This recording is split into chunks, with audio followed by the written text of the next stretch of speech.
மது ஒழிப்பு மாநாட்டில் வந்து திமுகவுடைய பிரதிநிதிகள் கலந்து கொடுக்குறாங்க. நீங்கள் சொன்ன ஒரு திட்டம் வந்து எடுபடலையா? திரும்பவே 2-3 நாள் தடுமாறினதை பார்த்தேன். அவர் தான் அவங்க தான் மாறிட்டாங்க. தொடர்ந்து ஓபிஎஸ் அவர்களை வந்து வெளில விட்டது, ஆமாம், சசிகலா அவர்களை வந்து உள்ள நுழைய விடாமல் தடுக்கிறது எல்லாம் தப்புன்னு நினைக்கிறேன். உறுதியாக யாருடைய ஆலோசனை கேட்கலன்னு சொல்கிறாங்க. இப்போ 2026 யார் ஆட்சி அமைப்பா? ஒரு கணிப்பு சொல்லுங்கள். இதே நிலைமை நீடிச்சுன்னா திமுக தான் ஆட்சி அமைக்கும். அண்ணாமலையோட பிரச்சனை தான், மற்றபடி சித்தாந்த ரீதியாக அவங்க உடன்பாட்டு தான் இருக்காங்க. அதிமுகவுக்கு யார் பொதுச் செயலாளராக வரணுங்கிறதெல்லாம் டெல்லி பாஜக முடிவு பண்ணா 10 நிமிஷத்தில் மாற்றிட முடியும். அவங்க நினச்சா மாற்ற முடியும்னா ஏன் அவங்க அதிமுகவுக்கு அவங்கள பொதுச்செயலாளர் மாற்ற வேண்டியதானே? அதிமுக 3-4 அணிகளாக இருக்கிற வரைக்கும் தான் பாஜகவுக்கு பலம். தமிழ்நாடு கொங்கு இளைஞர் பேரவை தலைவர் திரு தனியரசு பங்கு பெறும் கேள்வி களம். வணக்கம் நேயர்களே, இன்றைய கேள்விக்களம் நிகழ்ச்சியில் தமிழ்நாடு கொங்கு இளைஞர் பேரவையின் தலைவரும் முன்னாள் சட்டமன்ற உறுப்பினருமான திரு தனியரசு அவர்கள் நம்மோடு கலந்து கொண்டு பல்வேறு கருத்துக்களை வழங்குவதற்காக வந்திருக்கிறார்கள். வணக்கம் சார். வணக்கம். வணக்கம் ஐயா. இப்போ பரபரப்பாக சென்று கொடுக்கக்கூடிய அரசியல் களத்தில் உங்களுடைய கருத்துக்கள் வந்து முக்கியமாக கவனிக்கப்படுது. இப்போ ஆதவ் அர்ஜுனா அவர்கள் சொன்ன கருத்துக்களை பற்றி நீங்கள் வந்து எதிர்கருத்துக்களை வந்து ரொம்ப வலுவாகவே முன் வச்சிங்க. அது வந்து ஒரு திட்டமிட்ட ஒரு பதிவு என்பதாக நீங்கள் சொன்னீங்க. ஆனால் அடுத்தடுத்து நடந்த அரசியல் நிகழ்வுகள் வந்து அந்த திட்டம் இல்லை அப்படிங்கிற மாதிரியான ஒரு புரிதலுக்கு உள்ளாக்கி இருக்கா? ஏன்னா வந்து திமுக பவள விழாவில் திருமாவளவர்கள் கலந்து கொள்கிறார்கள், மது ஒழிப்பு மாநாட்டில் வந்து திமுகவுடைய பிரதிநிதிகள் கலந்து கொள்கிறார்கள். இப்போ அந்த திட்டம் என்பது என்ன? நீங்கள் சொன்ன ஒரு திட்டம் வந்து எடுபடலையா? இல்லை, அது விடுதலை சிறுத்தைகள் செய்த அந்த திட்டம் அவங்க பலன் தந்திருக்கா நம்மளுக்கு வெளியே தெரியாது. அதாவது அந்த திட்டம்ங்கிறது, அதாவது எண்ணி துணிய கருமம் துணிந்தவன் எண்ணுவது இழுக்கு. நான் இந்த சொன்ன கருத்திலிருந்து மாறுபட மாட்டேன்னு நெறியாளர் கேட்கும்போது இந்த குரலை சொல்லிட்டு விடுதலை சிறுத்தைகளினுடைய துணை பொதுச் செயலாளர் ஆதவ அர்ஜுன் சொல்கிறார். ஆனால் அதில் இப்போ நம்ம அவர் தான் அவங்க தான் மாறிட்டாங்க. இப்போ விடுதலை சிறுத்தைகளினுடைய அந்த தம்பி அதுக்கு பிற்பாடு ஊடகத்தை சந்திக்க மாட்டார்னு சொன்னேன். அப்புறம் திருமா வந்து அதுக்கு விளக்கம் தருவார்னு சொன்னேன். ஆனால் திருமாவுடைய திருமாவே 2-3 நாள் தடுமாறினதை பார்த்தேன். இப்போ நீங்கள் நான் எப்பவும் கெஸ் பண்ணி எதுவும் மிஸ் ஆனதில்லை. ஆனால் விடுதலை சிறுத்தைகள் இவ்வளவு தடுமாற்றத்தை இதுவரைக்கும் அவங்க அந்த இயக்க தோற்ற நாளத்திலிருந்து அந்த இயக்கத்துக்கோ அல்லது அதனுடைய தலைவர் திருமாவுக்கோ அப்படி ஏற்பட்ட நிலைமை, அப்படி ஒரு தடுமாற்றம் வந்ததே இல்லை. ஆனால் அந்த ஆதவ அர்ஜுனாவுடைய அந்த பேட்டியை ஒட்டி மறுக்க முடியாமல் 2 நாள் 3 நாட்களில் ஒரு முடிவெடுக்க முடியாமல் ஒரு ஒரு தேக்க நிலையில் திருமா இருந்ததை நம்ம பார்த்தோம். அது ஊடகத்திலேயே சொல்லிட்டார். ஊடகத்தை சந்திக்காமல் கூட 2 இடத்துல விலகி போனார். அதற்கு பிறகும் கூட அது விடுதலை சிறுத்தைகளினுடைய நிரந்தர நிலைப்பாடு முழக்கம்தான் ஆட்சியில் கூட்டு, ஆட்சியில் அதிகாரத்தில் பங்கு அப்படிங்கிறதும். திராவிட முன்னேற்ற கழக அரசு கூட்டணியில் நாங்கள் இல்லாததுனால தான் எங்களுக்கு கொடியேற்ற முடியலை. ஆணவ படுகொலைகளுக்கு எதிரான சட்டத்தை இயற்ற சொல்லியும் இதுவரைக்கும் இந்த திமுக அரசு, அதாவது அவர்களுடைய கூட்டணியில் இருக்கிற தலைமை ஏற்கிற திமுக அல்லது தளபதி ஸ்டாலின் அரசு செய்யலை. வெங்கவேலில் எங்களுக்கு நீதி கிடைக்கல. இதெல்லாம் வந்து அவங்க தான் அப்படி பட்டியலிடுறாங்க. ஆகவே அந்த பட்டியலிலிருந்து நான் விலக மாட்டேன், இந்த முழக்கத்தை வெப்பன்னு சொன்ன ஆதவ அர்ஜுனா அதுக்கு பிறகு எந்த செய்தியாளர்களையும் இன்றைக்கி வரைக்கும் சந்திக்கலை. அப்புறம் அதில் தவறு என்று அவர் அதை உணர்ந்து கொண்டார், நாங்கள் அவர்கிட்ட விளக்கிட்டோம் அப்படிங்கிறதையும் திரும்ப அவரை அமர வச்சுக்கிட்டே சில இடங்கள் சொன்ன மாதிரி அவங்களுடைய நிலைப்பாடு என்பதாகத்தான் ஆட்சியில் பங்கு அதிகாரத்தில் பங்கு எல்லாம் வந்து இருக்கிறதா சொன்னாங்க. ஒரு சர்ச்சைக்குரிய வீடியோ பதிவை போட்டு நீக்கிட்ட பிறகு கூட அந்த கருத்தில் உறுதியாக இருந்தார் திருமாவளவன் அவர்கள். இப்போ ஆதவ அர்ஜுனாவுடைய கருத்து என்பது அவருடைய தனிப்பட்ட கருத்தாக இருந்து அதில் வந்து தலையிட முடியாத ஒரு சூழல் வந்து திருமாவளவன் அவர்களுக்கு இருந்துக்கலாம் இல்லையா? இல்லை, ஆதவ அர்ஜுனாவுடைய கருத்து கட்சியினுடைய கருத்து. அதில் இன்னும் ரொம்ப கவனமாக கொண்டுட்டு போய் திரும்ப உதயநிதி ஸ்டாலின் அவர்களை வந்து விமர்சித்த கருத்து வந்து கட்சியோட கருத்தாக இருக்கிறது வாய்ப்பு இல்லைன்னு நினைக்கிறேன். ஏன்னா ஆட்சியர் பங்கு என்பது இருக்கலாம். இல்லை, அதான் அந்த அளவுக்கு அவங்க வந்து அவங்களுக்குள்ள வந்து இந்த விவாதம் நடந்திருக்கு. அது ஏன்னா ஆதவ அர்ஜுனா ஏற்கனவே திராவிட முன்னேற்ற கழகத்தோடு அதனுடைய தேர்தல் வியூகம் அமைப்பாளர் அந்த நிறுவனத்துக்கு அவர் ஒரு முக்கியமான பொறுப்பில் இருந்திருக்கிறார். கிட்டத்தட்ட பிரசாந்த் கிஷோர் மாதிரி ஒரு தேசிய அளவில் இது மாதிரியான தேர்தல் வியூகங்களை அரசியல் கட்சிகளுக்காக ஒரு நிறுவனங்களை துவக்கி பணியாற்றுவதில் முதன்மையாக இருந்ததில் ஆதவ அர்ஜுன் திமுகவோடு, இன்னும் சொல்லப்போனால் முதல்வருடைய மருமகன் மீது தளபதி ஸ்டாலினையாவோட மருமகன் சபரீசனோடு நெருக்கமான கூட்டாக இருந்து தேர்தல் பணியில் செய்திருக்கிறார். அப்பொழுது விசிகேவோடு கூட்டணி குறித்தெல்லாம் பேசுவதற்கு ஆதவ அர்ஜுன் தான் நியமிக்கப்பட்டிருக்காருன்னா அவர் ஒரு முக்கியமான இடத்துல முடிவெடுக்கிற இடத்துல திமுகவுடைய தேர்தல் வியூக அமைப்பு குழுவில் இருந்திருக்கார். இப்பொழுது விடுதலை சிறுத்தைகளுக்குள்ளேயும் ஒரு அந்த ஹை கமாண்டுக்குள்ளே தான் இருக்கிறார், அந்த உயர்மட்ட குழுவுக்குள்ளே தான் இருக்கிறார். ஆனால் அந்த உதயநிதியோடு ஒப்பிட்டு 4 ஆண்டுகள் திரைப்படத்தில் இருந்து வந்தவர்கள் எல்லாம் துணை முதல்வராகிற பொழுது எங்கள் தலைவர் 40 ஆண்டு காலமாக இந்த நாட்டில் அரசியல் பண்ணுறார், அவர் ஆகக்கூடாதுங்கிறதெல்லாம் அவருக்குள்ளே ஏற்பட்ட விவாதத்தினுடைய வெளிப்பாட்டை தான் அவர் வந்து அறிந்தும் அறியாமலோ அப்போ பதிவு பண்ணுறாரு. ஆனாலும் இது ரொம்ப பெருந்தன்மையோடு திமுக அவையெல்லாம் மறப்போம் மன்னிப்புன்னு எடுத்துகிட்டு முதல்வர் அவர்களே அரவணைச்சிக்கிட்டார். இன்னும் சொல்ல போனால் மது ஒழிப்பு மாநாட்டுக்கு இவராக போய் நான் அழைக்க போகலன்னு திரும்ப சொல்கிறார்.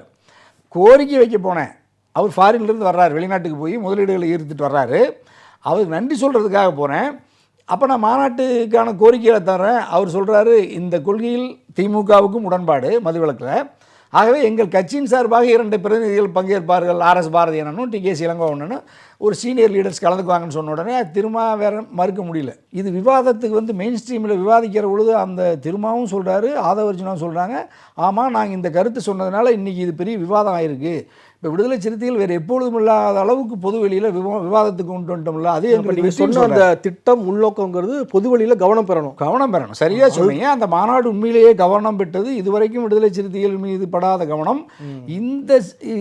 அந்த பேட்டி ஆதவர்ஜுனாவுடைய அந்த பேட்டியை துவங்கி அது கூட்டணிக்குள்ளே ஏற்பட்டிருக்கிற ஒரு சலசலப்பை போலவும், அது அவர் அண்ணா திராவிட முன்னேற்ற கழகத்துக்கு விடுதலை சிறுத்தைகள் அழைப்பு விடுத்ததெல்லாம் ஏதோ வாய் தவறி வந்ததல்ல. அது கேட்டால் அவர் அப்படி அது எனக்கு அது எக்டம்பராக வந்துச்சு, நான் ஒரு அப்படி போகிற போக்கில் சொன்னேன்லாம் சொல்கிறார்.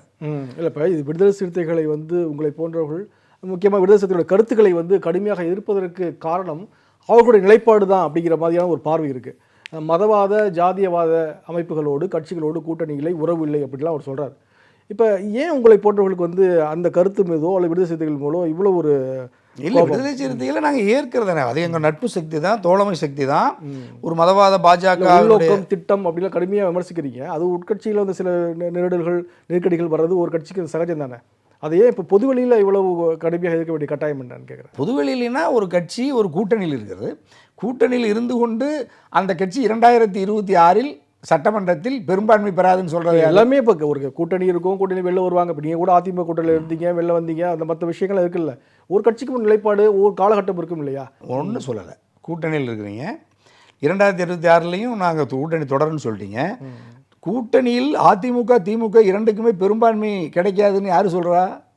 விடுதலை சிறுத்தைகளோட திருமாவுடைய வலதுகரமாக இருக்கிற புதிதாக பொறுப்பேற்று இருக்கிற தொழிலதிபர் பெரிய கோடீஸ்வரன் சொல்கிறார், ஆதவர்ஜுனா திமுக அதிமுக ரெண்டுக்கு பெரும்பான்மை கிடைக்காதுன்னு சொல்கிறாரு. இதுக்கு எப்படி இது கூட்டணியில் போய் வாக்காளர்கிட்ட கேட்டால், இப்போ இதை எடுத்து இப்போ நீங்கள் வாட்ஸ்அப்பு ஃபேஸ்புக்கில் நீங்கள் தொலைக்காட்சிகளில் இப்போ மெயின் ஸ்ட்ரீமில் என்ன செய்ய போகிறாங்க, ஆதமோட அந்த பேட்டியை திரும்ப போடுவாங்க. அப்போ விடுதலை சிறுத்தைகள் ஆட்சியில் பங்கு அதிகாரத்தில் பங்கு முழக்கம்னு ஒரு பக்கம் போட்டுட்டு, அப்புறம் நீங்கள் பெரும்பான்மை கிடைக்காதுன்னு ஆதவர்ஜுனா சொன்னதை ஒட்டிட்டு, விடுதலை சிறுத்தைகள் கூட்டணியில் இருக்கிற கட்சியே திமுக அதிமுக வலிமை பெறாது, புதியாக வருகிற விஜய் ஒரு பெரும்பான்மையான கணிசமான இடத்தை பெற்று 2வது இடத்துக்கு வருவார்னு யார் சொல்கிறா? ஆதவும் திருமாவுமே சொல்கிறாங்க. இப்போ அவங்க விஜய் கூட்டணிக்கு போகிறதுக்கான வாய்ப்பு இருக்குன்னு சொல்கிறீங்களா? இல்லை, அதை நிராகரிக்கிறவங்க ஏற்கிறாங்க, அதை பாசிட்டிவாக பார்க்குறாங்க. ஒரு கட்சியில் நம்ம இருக்கிற ஒரு அணியில் திட்டமுங்க. நான் இன்னும் தெளிவாக கேட்குறேன், அந்த உள்நோக்கம் திட்டம் என்பது அவர்கள் விஜயோடு கரம் கோர்ப்பதற்கான திட்டமானு கேட்குறேன். இல்லை, அவங்க அந்த ஆப்ஷனை கவனம் பெற்ற அந்த ஆப்ஷனை க்ளோஸ் பண்ணல, அதுக்கான வாய்ப்பை நிராகரிக்கலை. எல்லாமே கூட்டணியில் இருக்கிறாங்க. இப்போ காங்கிரஸ் கட்சி கூட காமராஜர் ஆட்சி அமைப்போம் அப்படிங்கிறத ஒரு கனவோடு இருக்கிறாங்க, தொலைநோக்கு திட்டத்தோடு இருக்கிறாங்க. இடதுசாரிகள் கூட சொல்கிறாங்க தமிழ்நாட்டில் ஆட்சி அமைக்கணும்னு சொல்கிறாங்க. சொல்ல மாட்டாங்க. இல்லை, இரா முத்தரசன் அவங்க சொன்னாங்க, நான் இதே நேர்காணலில் அவங்க சொன்னாங்க, நாங்கள் இடதுசாரிகள் நாங்கள் தமிழ்நாட்டில் ஆட்சி அமைக்கணுங்கிறது தான் எங்களோட கனவாக இருக்கும், நோக்கமாக. ஒவ்வொரு கட்சிக்கு அது கனவாக இருக்கும். 26 அது எப்படி தவறாக சொல்ல முடியும்? அவங்க நானே கட்சி ஆரம்பிச்சிருக்கிறது இந்த நாட்டில் ஆட்சியை கைப்பற்றுவதற்கு, முதலமைச்சராவதற்கு, பிரதம அமைச்சராகிறதுக்கு தான் தமிழ்நாடு குங்கிளைஞர் பேரவை உருவாக்கியிருக்கேன். தனியரசு அதுக்காக வேலை செய்கிறேன். ஆனால் அதுக்கான சாத்தியக்கூறுகள் இல்லை. இப்போ நான் அதிமுகவில் கூட்டணி 2 முறை 2011 2016 நான் அம்மா கிட்ட இந்த அதிமுக கூட்டணி வெற்றி பெற, அதாவது தனிப்பெரும்பான்மை பெறாது, எங்களுக்கு ஆட்சியில் பங்கு வேணும்னு நான் சொன்னேன்னு வச்சுங்களேன். அப்போ எப்படி கூட்டணிக்கு அதில் ஒரு கூட்டணி தர்மம்னு சொல்கிறாங்க, ஒரு வார்த்தையை பயன்படுத்துகிறாங்க. அது கூட்டணி தர்மமாக இல்லை. அதை ராசா என்ன சொன்னார்? இப்போ நீங்கள் நெறியாளர் ஐயா முத்துக்குமார் ஐயாவோட வினாவுக்கு ஏன் அது திமுகவுக்கும் அதனுடைய துணை பொதுச் செயலாளர் ராசா நாடாளுமன்ற உறுப்பினர் என்ன சொல்கிறாரு? அது பிழையானது, தவறானது, முதிர்ச்சியற்றது. இது அரசியல் தேர்தல் கூட்டணிக்கும் அரசியல் அறத்திற்கும் எதிரானது. ஆதவர்ஜுனா மீது விடுதலை சிறுத்தைகள் திரும்ப நடவடிக்கை எடுப்பார் என்று நம்புகிறேன். இது எப்படி இது கூட்டணியாது? அப்போ நீங்கள் அவர் நடவடிக்கை எடுப்பார்னு விரும்புகிறார். கூட்டணி கட்சிக்கு தலைமையாக்கிற திமுக விடுதலை சிறுத்தைகள் நடவடிக்கை எடுக்கலை. அவர் பேசுனது சரிதான்னு சொல்கிறாங்க. ஆனால் அதுக்கான காலம் இதுவல்ல. சரிதான்னு சொல்லலை அவங்க. இல்லை, காலம் இல்லை, சரிதான்னு சொல்லிட்டார். காலம் இதுவல்லன்னு சொல்லிட்டார். இல்லை அதுக்கு அந்த கருத்து அது வந்து இப்போ உதயநிதி அவர்கள் அதை விமர்சிப்பது பெரிய சொல்ல விஷயம். அதை தவிர்த்துட்டு உதயநிதியை இல்லை, சொல்லல. அதான் சொல்கிறேன் ஆட்சி அதிகாரத்தை அரசியல் அது கூட தவறு இல்லைங்கிறேன் நான். நீங்கள் உதயநிதியை சுட்டி காட்டி கூட ஏன் நீங்கள் உதயநிதியெல்லாம் துணை முதலாக வரும் பொழுது உண்மையிலேயே விடுதலை சிறுத்தைகள் திருமாவளவனோ தனியரசோ முத்துக்குமாருக்குமோ அந்த உரிமை இருக்குது. ஏன் அதை சொல்லுவதற்கு பயப்படுறதுக்கு என்ன இருக்குதுங்கிறேன். நீங்கள் அதை அப்படின்னா வெளிப்படையாக பேசுங்க. இல்லை இப்போ நான் ஏற்கனவே கேட்டது போல தான் ஒவ்வொரு கட்சிக்குமான ஒரு முனைப்பு இருக்கும், ஒரு கடுமையான முயற்சி இருக்கும். நம்மளும் வந்து ஆட்சி அதிகாரத்துக்கு வரணும், பெரிய அளவில் வந்து ஒரு கவனம் பெறணும்னுட்டு. இப்போ திருமாவளவன் அவர்கள் சொல்வது மட்டும் ஏன் இவ்வளோ ஒரு சர்ச்சையாகுது? அல்லது திருமாவளவன் கூட சொல்லலை, அது கட்சியிலேருந்து ஒரு பிரதிநிதி சொல்கிறாரு. இதுக்கு என்ன பின்னணி அப்படிங்கிற மாதிரி பார்த்தோம்னா, இது முக்கியமாக பாஜக வந்து கடுமையாக அது எதுக்குது, இதை வந்து முன் வச்சு அரசியல் பண்ணுறாங்க. மது ஒழிப்பு மாநாட்டில் கூட பலவிதமான அரசியல்களை பாஜக வந்து முன்வைக்குது. அப்போ திருமாவளவன் ஒரு அரசியல் சக்தியாக வளர்ந்து விடக்கூடாது என்பதாக மதவாதம் பேசுகின்ற, ஜாதிவாதம் பேசுகின்ற கட்சிகள் விரும்புகின்றனவா? அண்ணா திராவிட முன்னேற்ற கழகமும் இந்த மாநாட்டில் பங்கேற்கலாம் சொன்னது யாரு? இல்லை, அவர் பொதுவாக பேசுகிறாருங்க, அவர் கேஷுவலாக பேசுகிறார். என்ன நீங்கள் என்ன யாரும் அண்ணா அதிமுக நேரடியாக போய் அவர் அழைப்பு எடுக்கலையே, ஒரு செய்தியாளர் சந்திப்பில் செய்தியாளர் கேட்குறாங்க, அப்போ ஒரு கேஷுவலாக சொல்கிற பதில தான் ஊதி பெருக்கிருக்காங்க. அப்படி இல்லை இல்லை, நீங்கள் ஒரு தலைவரை என்ன ஒரு சாதாரண விஷயமா நீங்கள் ஒரு கூட்டணி குறித்து இப்போ பாஜக கூட்டணியில் சந்திரபாபு நாயுடு இருக்கார். அவர் ஒரு நான் கூட்டம் நடத்துகிறேன், இதில் வந்து காங்கிரஸுக்கு அழைப்பு கொடுக்குறேன், ராகுல் காந்தி கலந்துக்கலாம் அப்படின்னு சொல்லிட்டு மோடி போய் பார்த்துட்டு ராகுல் காந்தி வர சொன்னீங்கன்னா வந்துடுவாங்களா? இல்லை, அது ரொம்ப இப்போ அப்படி அரசியல் இந்தியாவில் இருக்கா? நீங்கள் எடப்பாடி நான் அழைக்கிறேன், ஸ்டாலினையும் வர சொல்கிறேன், அதிமுக திமுக 2 பேருமே மது ஒழிப்பு மாநாட்டுக்கு வரணும்னு போய் அழைப்பு கொடுங்க, வருவாங்களான்னு பாருங்கள். சரி, வந்ததுக்கு பிற்பாடு மேடையில் என்ன பேசுவாங்கன்னு பாருங்கள், மேடையில் அவங்க பேசும்போது கீழே என்ன நடக்கும்னு பாருங்கள். இது திமுக தலைவர், முன்னாள் தலைவர் வந்து கலைஞர்களுடைய நாணய வெளியீட்டு விழாவில் கூட பாஜக சேர்ந்த அமைச்சர் தான் கலந்துக்கிட்டார். அதையும் வந்து ஒரு பேசு பொருளமாக்கலாம். ஆமாம், ஏன் ராகுல் அவர்கள் கலந்துக்கல அப்படின்னு சொல்லிட்டு அது வந்து ஒரு அரசு ரீதியான அது அரசு நிகழ்ச்சி. அதை நாங்கள் விமர்சிக்கலையே, அது அரசு விழா தான். அந்த அரசு விழாவில் ராஜ்நாத் சிங் வரலாறு காணாத அளவுக்கு திராவிட முன்னேற்ற கழகத்தை புகழ்ந்து முத்தமிழறிஞர் கலைஞரை புகழ்ந்து பேசியதை அந்த கட்சியில் கூட்டணியில் இருக்கிறவங்களாம் ரசிக்கலை. இப்போ போகிறாரு, இப்போ மெட்ரோவுக்கு 63,000 கோடி ரூபா, முதல்வர் ஸ்டாலின் போனார், மோடியை பார்த்தாரு, ஒதுக்கப்பட்ட நேரம் 15 நிமிடம், பேசிய நேரம் 45 நிமிடம், மகிழ்ச்சியான சந்திப்பு அப்படின்னு தளபதி சொல்கிறார். 2 நாட்களில் பணம் விடுவிக்கப்பட்டு திட்டத்துக்கு அனுமதி கிடைக்குது. செந்தில் பாலாஜி விடுதலை ஆகிறாரு. இப்போ இதோட பொருத்தி பார்த்தா அவங்களுக்குள்ள உறவு ஏற்பட்டுருச்சுங்கிற அந்த இந்த இந்த இந்த வினாவுக்கு முதலமைச்சர் ஒரு பிரதமரை போய் அலுவல் ரீதியாக சந்திக்கிறாரு, தவறே இல்லை. அதன் காரணமாக நடக்குது. நல்லதுங்கிற நான் மகிழ்ச்சி வரவேற்கிறோம்ல. அதை நீங்கள் அரசியலாக பார்க்கல நீங்கள். இல்லை, அதில் என்னென்னா, இல்லை அதில் கூட திரு செல்வ பெருந்தகைகள், தமிழ்நாடு காங்கிரஸ் கமிட்டியுடைய தலைவர் திரு செல்வ பெருந்தகைகள் சொல்லியிருக்காரு, 12 விழுக்காடு தான் வந்து ஒதுக்கியிருக்கிறாங்க மொத்தமான ஒரு பணத்தில். இது யானை பசிக்கு சோளப்பொறி போன்றது தான். அப்படி ஒன்றும் பாஜக வந்து பெருந்தன்மையோடு வந்து தூக்கி கொடுத்துடல. 88 விழுக்காடு வந்து தமிழ்நாடு அரசும் ஜிகா போன்ற நிறுவனங்களும் அதில் பங்களிப்பு செலுத்தியிருக்கிறதா கூட அந்த விளக்கமாக சொல்லியிருக்காரு. இப்போ இதில் வந்து பாஜகவுக்கு ஒரு அரசியல் கணக்கு இருக்குமா, இல்லை திமுகவுக்கு அரசியல் கணக்கு இருக்குமா? 2 பேருக்கு இருக்குது. நல்ல 2 பேருக்கு இருக்குது. இவங்களுக்கும் பாஜகவை எதிர்த்து அரசியல் பண்ண முடியாது. பாஜகவும் மாநிலத்தில் ஆளுகிற திமுகவை பகைத்து கொண்டு முழுமையாக சுதந்திரமாக அரசியல் நடத்த முடியாது. அதாவது இயக்கத்தை நடத்துறது சிரமம். ஆனால் 2 பேருமே பரஸ்பரம் நீ என்னை தாக்காத, நான் உன்னை தாக்க மாட்டேன், அவங்கவுங்க எல்லையில் அவங்கவுங்க இருக்கணும்னு வடிவேல் சொல்கிற மாதிரி சொல்லிட்டாங்கன்னு வச்சுங்களேன். 2 பேரும் ரிலாக்ஸ், கிரவுண்டு ஸ்மூத்தாக அதனுடைய அரசியல் பயணம் தொடரும். இப்போ கிட்டத்தட்ட அது அப்படி நடந்திருக்கு. அந்த சூழலை இப்போ நம்ம அவதானிக்கிறோம்.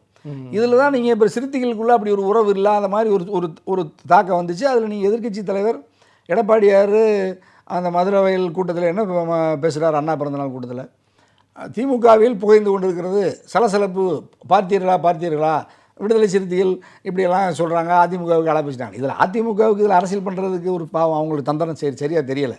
நீங்கள் திருமாவுடைய அழைப்பை ஏற்றுக்கிட்டு உடனடியாக விடுதலை அண்ணா திராவிட முன்னேற்ற கழக பூஜையில் எடப்பாடி என்ன சொல்லியிருக்கணும், அண்ணா திராவிட முன்னேற்ற கழகத்துக்கு இந்த மது ஒழிப்பு உடன்பாடு உண்டு, விடுதலை சிறுத்தைகள் அந்த பொது நோக்கம் கருதி நாட்டு மக்கள் நலன் கருதி மாநாடு நடத்துகிறாங்க, அந்த மாநாட்டுக்கு பொதுவில் அழைப்பு விடுத்திருக்கிறார் அதனுடைய தலைவர் திருமா. அண்ணா திராவிட முன்னேற்ற கழகம் அந்த மாநாட்டில் பங்கேற்கும், பொதுவெளியில் அறிவிச்சிருங்க. சி.வி. சண்முகமும் செல்லூர் ராஜண்ணனும் கலந்துக்குவார்னு சொல்லியிருந்தாருன்னா இப்போ அங்கே டிகேஎஸ் போயிருப்பாரா அல்லது பாரதி போயிருப்பாரா, அந்த மாநாடு எப்படி நடந்திருக்குமா முதல்ல, அது எவ்வளோ பெரிய தாக்கத்தை ஏற்படுத்தியிருக்கு, விவாதத்தை ஏற்படுத்தியிருக்கோம். ஆனால் அந்த அரசியல் உங்களுடைய அரசியல் நுட்பம் எடப்பாடி பழனிசாமி அவர்களுக்கு இல்லை. இப்போ இருந்திருந்தால் ஆட்சி இழந்திருக்க வேண்டியது இல்லையே. தொடர்ந்து ஓபிஎஸ் அவர்களை வந்து வெளில விட்டது, ஆமாம், சசிகலா அவர்களை வந்து உள்ள நுழைய விடாமல் தடுக்கிறது எல்லாம் தப்புன்னு நினைக்கிறேன். உறுதியாக 100 விழுக்காடு. உங்களுடைய ஆலோசனைகள் அங்கே சொல்கிறதுக்கான வாய்ப்பு இருந்துச்சா? யாருடைய ஆலோசனை கேட்கலன்னு சொல்கிறாங்க. இப்போ நான் இருந்து ஓரளவு கருத்து பரிமாற்றத்தை நடந்த வரைக்கும் கூட அவங்க அரசுக்கோ ஆட்சிக்கோ ஒரு வலிமை சேர்த்துக்கிட்டு தான் இருந்தோம். இப்போ அந்த ஆட்சியை இழக்க போகிறாங்கன்னு நான் முன்கூட்டி சொல்லிட்டேன், அவதானிச்சு. 2021 சட்டமன்ற தேர்தலுக்கு முன்பாகவே, ஆட்சியினுடைய அவங்க இறுதி காலத்துக்கு முன்பாகவே தனி அரசு தெளிவாக சொல்லிட்டேன். சின்னமாக டிடிவி ஓபிஎஸ் இல்லாமல் நீங்கள் வெற்றி பெற முடியாது, ஆட்சிக்கு வராதுன்னு சொல்லிட்டேன். சின்னமாக போய் சந்திக்கூடாதுன்னு சொன்னாங்க, நான் போய் சந்தித்தேன். அவங்க சிறையில் இருந்து வந்திருக்காங்க, உடல்நலம் பாதிக்கப்பட்டிருந்தாங்க. ஏன்னா நான் இன்றைக்கி கூட நான் கூட்டணியில் இல்லை, திமுகவினுடைய ஒரு முன்னணி அமைச்சர் மின்சாரம் மற்றும் மதுவிலக்கு ஆயத்துறை செந்தில் பாலாஜி இன்றைக்கு காலையில் அவருடைய முகாம் அலுவலகத்தில் பார்த்து நலன் விசாரிச்சுட்டு மீண்டும் பணி சிறக்க வாழ்த்து சொல்லிட்டு தான் தனியரசு வர்றேன். ஆனால் எடப்பாடி இப்போ நான் அம்மா எப்படின்னு பாருங்கள், அம்மாவோட உலகத்தில் புரட்சி தலைவர் மாதிரியெல்லாம் வேறு இன்னொரு தலைவனை பார்க்க முடியாது. சன் தொலைக்காட்சியில் நான் பேசுகிறேன் 6 to 7, 7 to 8 ஜெயா ப்ளஸில் பேசுகிறேன். தனியரசை தவிர இந்தியாவில் யாரும் பேச முடியாது. நான் அப்படியெல்லாம் என பல முன்னணி தலைவர்கள் சொன்னாங்க, அம்மா தப்பாக உங்களை நினச்சிக்குவாங்க அப்படின்லாம் சொன்னாங்க. ஆனால் அப்படி தப்பாக நினச்சிக்குவாங்கன்னு சொன்ன என்னோட இருந்த கூட்டணி கட்சி தலைவர்களுக்கெல்லாம் அடுத்த சீட்டு தரல. நான் சன் தொலைக்காட்சிக்கும் போயிட்டு அம்மாவிட்டும் +க்கும் போன தனியரசுக்கு தான் வெற்றி பெற்ற தொகுதி கொடுத்து அம்மா வெற்றி வர வச்சு 2014 கூட வச்சுக்கிட்டாங்க. அப்படின்னா எந்த அளவுக்கு அவங்க மதிநுட்பமாக இருந்திருப்பாங்க. அந்த அளவுக்கு எடப்பாடியிடம் 100ம் 1மா இருக்காங்க. இப்போ நீங்கள் முன்கூட்டியே கணிச்சு சொல்கிறதுல வல்லவர்னு நினைக்கிறேன். இல்லை அப்படித்தானே தேர்தல் வெற்றி இந்தியா முழுக்க இருக்கிற நான் பல தேர்தல் வெற்றியில் சொன்னேன். இப்போ அதிமுக எப்படி அது ஒன்று சார் வாய்ப்பு இருக்குதா இல்லையா? அது ஒரு கணிப்பு எப்படி வாய்ப்பு இல்லை. வாய்ப்பு இல்லாத வரைக்கும் வெற்றிக்கு வாய்ப்பு இல்லை. நேற்று கூட சொன்னேன் பகிரங்கமாக, உலகத்தில் வெளிப்படையாக கொரோனா ஒழிக்க முடியாதுன்னு சொன்னோம் நான் தான். டாஸ்மாக் கடையை வந்து நீங்கள் இப்படி அரசாங்கமே ஒரு பொருளை உற்பத்தி பண்ணி அரசாங்கமே விநியோகம் பண்ணி அதை நுகர்வோருக்கு தாமதப்படுத்துறது, இடைவெளியை கூட்டி நீங்கள் வாக்காளர், அதாவது கன்சியூமர் வாடிக்கையாளரை துன்புறுத்துறது நியாயம் இல்லை. அவங்க மது ஒரு 100 ரூபா மதுவுக்காக 100 ரூபாய்க்கு எரிபொருள் இருசக்கர வாகனத்தை எடுத்துகிட்டு கிராமத்தில் ஒரு உழைப்பாளி போய் அவனுடைய பணத்தில் சுரண்டுற நீங்கள் அவனை துன்புறுத்துறீங்க. அவன் வந்து அந்த மதுவுக்காக 5 கிலோமீட்டர் 10 கிலோமீட்டர் போய் குடிச்சிட்டு வரும்போது இப்போ காவல்துறையில் மாட்டுறான், விபத்து, உயிரிழந்து கைகாலில் இழக்கிறான். அதனால் நீங்கள் அவனுடைய இருப்பிடத்துக்கு கூட்டிட்டு போய் மதுவை கொடுறான்னு சொன்னோம் தனியரசு. வழக்கு நீதிமன்றத்துக்கு போச்சு. உயர்நீதிமன்ற நீதிபதிகள் என்ன சொன்னாங்க, நானாவது ஊருக்கு கொண்டு போய் சொன்னேன். அவங்க நீதியரசர்கள், உயர்நீதிமன்ற நீதியரசர்கள் சொல்கிறாங்க வீட்டுக்கு ஆன்லைனில் வீட்டுக்கு கொண்டு போய் கொடுன்னு சொன்னாங்க. அப்படின்னா அவன் வெளியே குடிச்சிட்டு வீட்லேயே இருந்துக்குவான், வெளியே சட்டம் ஒழுங்கு பிரச்சனை வராது, பொது இடத்துல குடிக்க மாட்டான், வெளியே தெரியாது அப்படின்னு நீதிமன்றம் சொல்கிறாங்க. நான் 100 நாள் வேலையை பற்றி உலகத்தில் இந்தியாவிலேயே அதுக்கு எதிராக பேசுகிறது நான் தான் பேசுகிறேன். இப்போ 2021 அதிமுக ஜெயிக்காதுன்னு சொன்னது தனியாக உங்களுடைய அரசியல் கணக்கை புரிஞ்சிக்க முடியுது. 40 திமுக முடியாதுன்னு எப்படி நீங்கள் கண்டுபிடிச்சி எப்படி சொன்னீங்க? அது எப்படி அந்த சக்தி தானே யாராலையும் ஒழிக்கலையே. அது எல்லாரும் வியந்தாங்க, உங்களை மாதிரி தான் வியப்பை பார்த்தாங்க. அது இப்படி பிரச்சாரம் பண்ணுறது தவறுலாம் சொன்னாங்க. நான் சொன்னேன், நீங்கள் அந்த கொரோனாங்கிற கிருமியை நீங்கள் நினைக்கிற மாதிரி தடுப்பூசியோ மருந்தோ மாத்திரையோ அல்லது இந்த மாதிரி நம்ம சுத்தமாக இருக்கிறதுனால எல்லாம் மட்டும் அது இல்லை. அது வந்து ஒரு புதிதாக வந்திருக்கிற ஒரு வைரஸ், ஒரு கிருமின்னு வச்சுக்கோங்களேன். அது மனிதனுடைய உடலில் புதிதாக வந்திருக்கிறனால சில மாற்றங்களை ஏற்படுத்துது, சில மரணங்களை ஏற்படுத்துது. அது கொஞ்ச நாளில் இந்த உடலில் ஏற்கனவே இருக்கிற செல்லும் அதுவும் பழகி அது வந்து இதுக்கு அடாப்ட் ஆகிற வரைக்கும் இந்த சிக்கல் இருக்குன்னு சொன்னேன். அது இன்றைக்கி உலக விஞ்ஞானிகள் அதை ஏற்றுக்கிட்டாங்க. அதுதான் உண்மைன்னு இருக்குது. நாங்கள்லாம் இப்படி பெரிய அளவில் நான் பண்ணல. பல உடல்களை நானாக எந்த பாதுகாப்பு கவசம் இல்லாமையே கொரோனாவில் பாதிக்கப்பட்டு இறந்து போன உடலையெல்லாம் உறவினர்கள் தூக்காதவங்களெல்லாம் நானே தூக்கி சுமந்தேன், அடக்கம் பண்ணியிருக்கேன். எனக்கு ஒரு நாளில் ஒரு சின்ன அடையாளம் கூட வரவே இல்லை.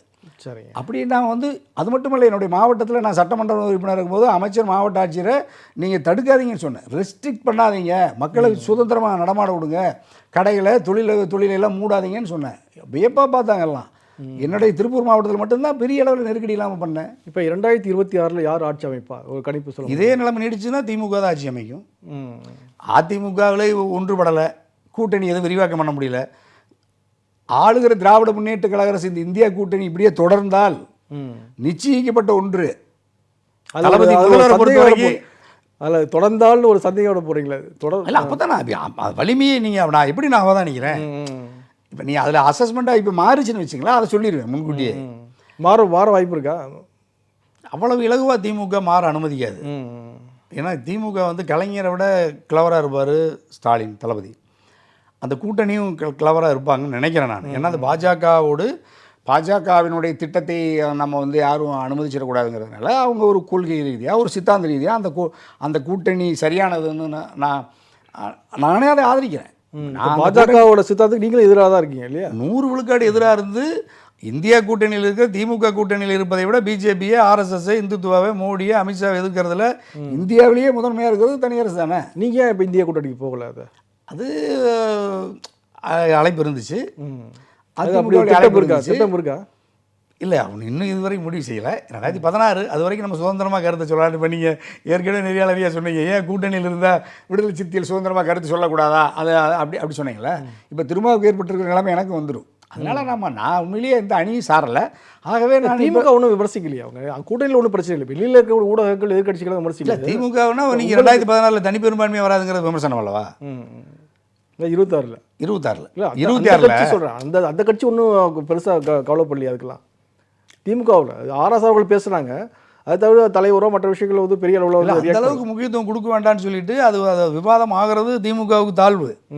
அது விவாதத்தை விரிவுபடுத்தாமல் ரொம்ப கிளவராக அந்த மாநாடு திமுக கூட்டணி மாநாடாக மாற்றி திரும்ப அடாப்ட் பண்ணிட்டு கொண்டு போகிறாங்க.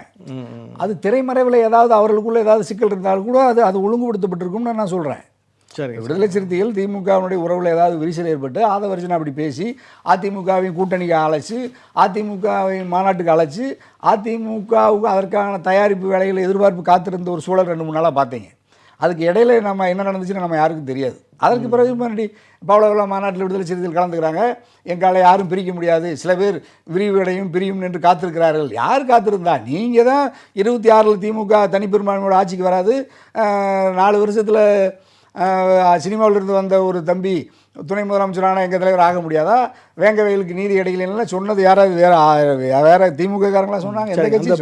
அந்த பிரச்சனை நிறைய சொல்லியிருக்கீங்க. இப்போ தமிழ்நாட்டில் பாஜக வந்து மிக தீவிரமாக வந்து அரசியல் பண்ணிட்டு இருக்காங்களே, அந்த அரசியல் வந்து மக்கள் மீது எடுபடும் நீங்கள் நினைக்கிறீங்களா? ஏன்னா வந்து திமுகவை எதிர்க்கிறாங்க, விடுதலை சிறுத்தைகளோட மிகப்பெரிய அளவில்லாத கருத்து முரண், கருத்து வேறுபாடு, பேச்சு விவாதம்லாம் போயிட்டுருக்கு.